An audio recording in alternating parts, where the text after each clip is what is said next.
Bienvenue sur Thailand News. Dans l'édition d'aujourd'hui, Rayong, un incendie fait 7 morts dont 3 enfants. Pollution en Thaïlande, loi sur la qualité de l'air. Mystère du téléphone perdu à Bangkok, tourisme et visa gratuits en Thaïlande. Abonnez-vous pour ne rien manquer des prochaines éditions de Thailand News. Rayong. 7 personnes, dont 3 jeunes enfants, ont trouvé la mort dans l'incendie de leur maison tôt jeudi matin. La police et les secouristes ont été appelés vers 2h20 dans un lotissement du Tambon Tapradu, district de Muang, selon le pôle lieutenant-colonel Chaikrit Thorat, inspecteur au commissariat de Muang Rayong. Un camion de pompiers de la municipalité de Rayong est intervenu. À leur arrivée, les pompiers ont trouvé la maison numéro 66/16 entièrement embrasée, les flammes s'étendant déjà à 3 autres habitations. La maison où l'incendie a commencé a été totalement détruite, 7 corps y ont été découverts, un homme et 3 femmes âgés de 29 à 57 ans, ainsi que 3 enfants de moins de 3 ans. Le feu a pu être maîtrisé en environ 30 minutes. Les habitants des maisons voisines, intoxiqués par la fumée, ont été transportés à l'hôpital. Anusorn Sangkla, chef du district de Muang Rayong, a indiqué que l'origine du sinistre pourrait être un court-circuit. Les victimes semblaient dormir à l'étage et ont tenté en vain de s'échapper, certaines ayant été retrouvées près de la porte de leur chambre. Malgré un lourd tribut humain, avec environ 32 000 décès prématurés par an liés à la pollution atmosphérique, le pays peine à se doter d'une loi solide sur la qualité de l'air. Le projet de loi, qui intègre 7 versions précédentes et compte 104 articles, aborde la gestion et le contrôle de la pollution, le droit des citoyens à respirer un air pur, la mise en place de normes, la prévention et le contrôle des émissions, la création d'agences dédiées, un fonds pour la qualité de l'air et des sanctions juridiques basées sur le principe du pollueur-payeur. Mais sous pression gouvernementale, ce principe central risque d'être affaibli, voire supprimé. Les experts préviennent qu'un tel retrait transformerait la loi en simple tigre de papier. Le professeur associé Kanomnij Sribuayam de l'université Chulalongkorn souligne que seule une combinaison de mesures incitatives et de sanctions pourra réellement contraindre les pollueurs à agir. Le professeur Witsanu Atavanich, économiste à l'université KZSART et porte-parole de la commission, avertit que sans le fonds pour la qualité de l'air, la pollution continuera de provoquer maladies respiratoires, cancers et décès prématurés. Ce fonds, inspiré des standards internationaux, doit financer des outils économiques tels que taxes, systèmes d'échange de quotas, subventions, compensations et redevances. Les sanctions légales seules ne suffisent pas, selon M. Witsanu. Le texte reconnaît le droit de chacun à respirer un air pur, à accéder aux données sur la qualité de l'air, à participer aux décisions environnementales et à engager des actions en justice contre les pollueurs. Il établit aussi la responsabilité collective des citoyens.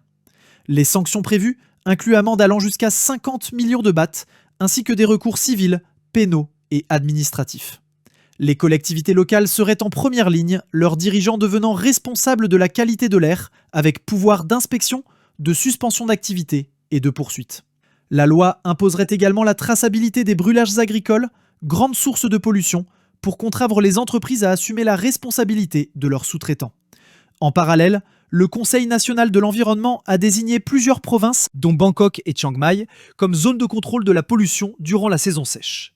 Des zones à faibles émissions doivent être instaurées, accompagnées de nouvelles règles pour retirer immédiatement de la circulation les véhicules diesel trop polluants. Le gouverneur de Bangkok, Chatchart Sittipunt, a annoncé aussi des discussions avec le ministère de l'Industrie pour équiper 200 usines d'un système de surveillance continue des émissions. Selon lui, une réduction de seulement 1 microgramme de particules PM2,5 par mètre cube d'air pourrait générer plus de 10 milliards de bahts d'avantages économiques, tout en améliorant la santé publique et la confiance des citoyens. Thaïlande. À Bangkok, la perte d'un téléphone a conduit à la découverte d'un corps resté caché depuis des mois dans un immeuble abandonné. L'affaire a commencé le 30 septembre 2025 lorsqu'un homme, après avoir récupéré son téléphone égaré, a découvert dans l'appareil des photos montrant des restes humains en décomposition. Ces clichés avaient été pris par la personne qui avait trouvé l'appareil. Ne pouvant plus joindre cet individu, le propriétaire du téléphone a partagé l'affaire sur les réseaux sociaux afin d'obtenir de l'aide. L'influenceur Guntouch Pongpai Bunouet, surnommé Gun, s'est impliqué et a permis d'identifier le bâtiment où le squelette se trouvait. La police de Pak Kret a ensuite interrogé Sarayut Wangcharoen, dit Bass, 30 ans, l'homme qui avait trouvé le téléphone. Il a expliqué qu'il n'avait accès qu'à l'appareil photo et qu'en explorant un bâtiment déserté qu'il fréquentait parfois, il avait découvert le cadavre au 3e étage et l'avait photographié. Les enquêteurs n'ont pas relevé d'incohérence dans son récit, bien qu'il soit resté choqué par la découverte. Les policiers et les experts médico-légaux ont confirmé que le corps était celui de Lakam Inbut, 55 ans, originaire de Lampang. Une carte d'identité retrouvée dans un portefeuille à proximité a permis son identification.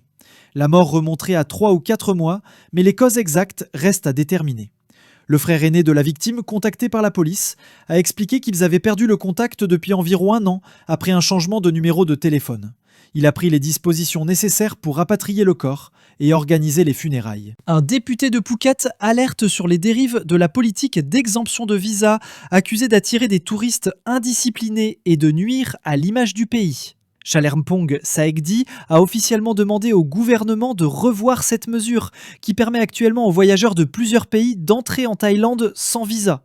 Il reconnaît que cette politique a stimulé les arrivées et les recettes, mais affirme qu'elle a également favorisé l'afflux de touristes de mauvaise qualité, liés à des scandales, des activités illégales, des comportements irrespectueux et des troubles à l'ordre public.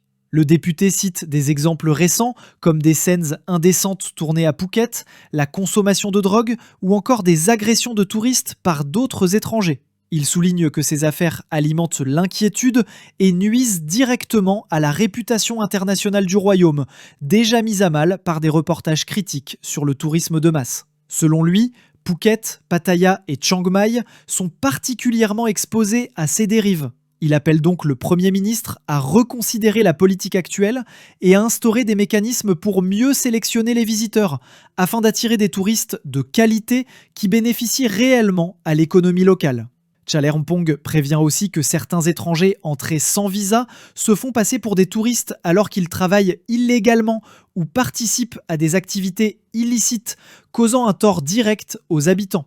Il conclut que si le tourisme soutient les commerces et les communautés locales, les dommages causés par ces visiteurs indésirables surpassent les avantages économiques. Selon lui, la Thaïlande doit agir avant de subir des pertes irréversibles, même si la question reste sensible alors que le pays traverse une crise touristique et économique majeure.